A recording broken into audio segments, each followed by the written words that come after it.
Ça fait 20 ans que je vis en France et j'en suis malade. Et je suis malade aussi. Il vaut mieux. Ah oui, car j'ai trouvé que la France t'encourage d'être malade.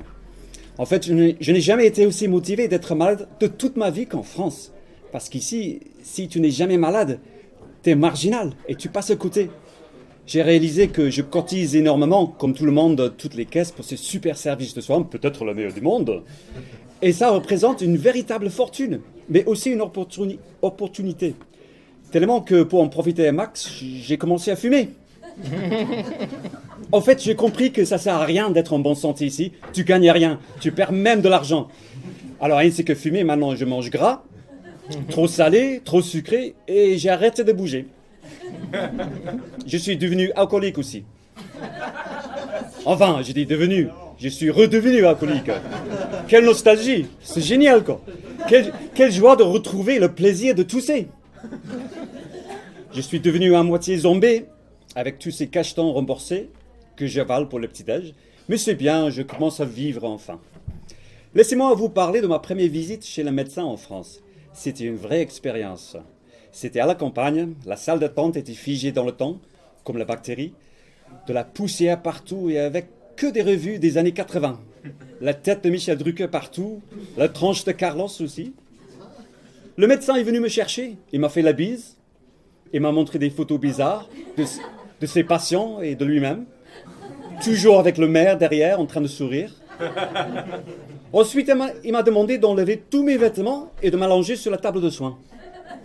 Écoute, pourquoi pas, quand on est dans une autre culture, on essaie de s'adapter aux coutumes locales, aussi étranges que soit-il. J'ai exécuté ses ordres.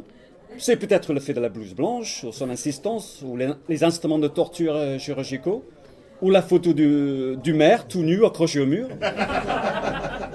Il répétait sans cesse « Détendez-vous, tout est remboursable, mon garçon, tout est remboursable !» Heureusement,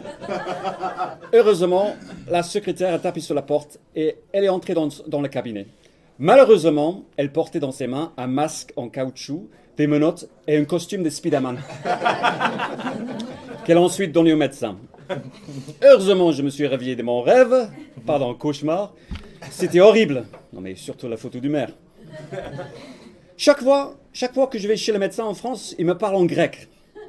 La première fois, il m'avait dit que j'avais une otite.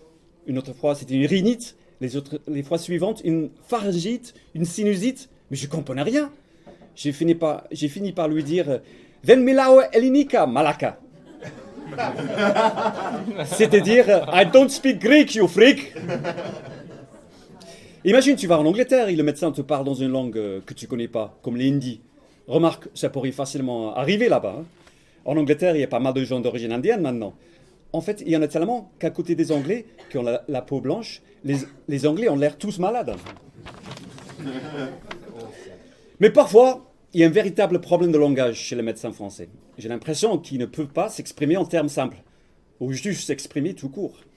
Toutes ces longues phrases et mots techniques, ok, ils se comprennent entre eux, mais pour les gens, par exemple, du PMU, ils ne pouvaient pas faire un effort et s'adapter en disant « Écoute mon gars, t'as trop forcé sur le clope. Si t'arrêtes pas, ton poumon doit sortir d'ici demain. Sinon, les disques durs dans la tête est devenu les disques mous. Dégage de mon cabinet.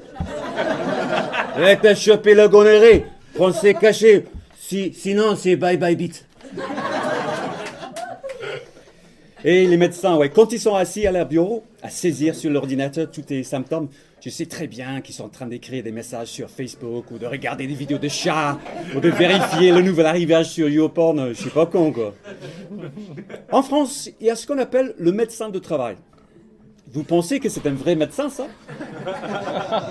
Non, une fois, j'étais dans l'avion et quelqu'un a eu un malaise. Un mec a crié « Est-ce qu'il y a un médecin à bord ?» Quelqu'un a répondu « Oui, je suis médecin de travail. » Le mec a dit « Est-ce qu'il y a un médecin à bord ?» un vrai qui parle le grec. Après le médecin, tu passes à la pharmacie. Et si tu ne sors pas avec un gros paquet de cachetons de toutes les couleurs, tu te sens un peu arnaqué, hein? C'est vrai. En Angleterre, ils te donnent rien, même pas un suppositoire. Et si jamais tu souffres d'une carence de la vitamine D, ils ne peuvent même pas te prescrire 2 jours de soleil. Oui, parce qu'il y a une pénurie de lumière naturelle là-bas. La première fois qu'on m'a demandé la carte vitale, je ne comprenais rien parce que je ne l'avais pas encore. Mais je me suis bien demandé, qu'est-ce que c'est que ça? La carte vitale? C'est vital? Et si je ne l'ai pas, je suis cuit? C'est comme des droits fondamentaux, des huiles essentielles. Je n'ai pas de carte vitale, moi. J'ai un portefeuille primordial, des clés cruciales, un smartphone capital, mais pas de carte vitale. Ça y est, je l'ai maintenant, je l'ai. Mais je dois être reconnaissant aux médecins en France. Car grâce à eux, je me suis rendu compte, depuis l'Angleterre, que j'étais victime d'une erreur de diagnostic. Si. On m'avait toujours dit que je souffrais d'une infection chronique rare de la gorge. Mais arrivé en France, on m'a annoncé tout simplement que je puais de la gueule. Et ils l'ont prouvé scientifiquement avec un scanner et un paquet de bonbons à la menthe. Aussi, depuis que je suis en France, mon espérance de vie a augmenté. Tellement que si j'avais enregistré cette émission depuis l'Angleterre, ce serait la mission de la voix d'outre-tombe. Non, mais ce qui me manque peut-être ici, c'est qu'en Angleterre, avant toute autre chose, le médecin va te prescrire une bonne tasse de thé. Et dès que tu entres dans le cabinet, et oui, le thé est bien réputé de guérir plein de choses. Mais ce n'est pas remboursé. Je lève mon verre de bière et je dis bonne santé à tous.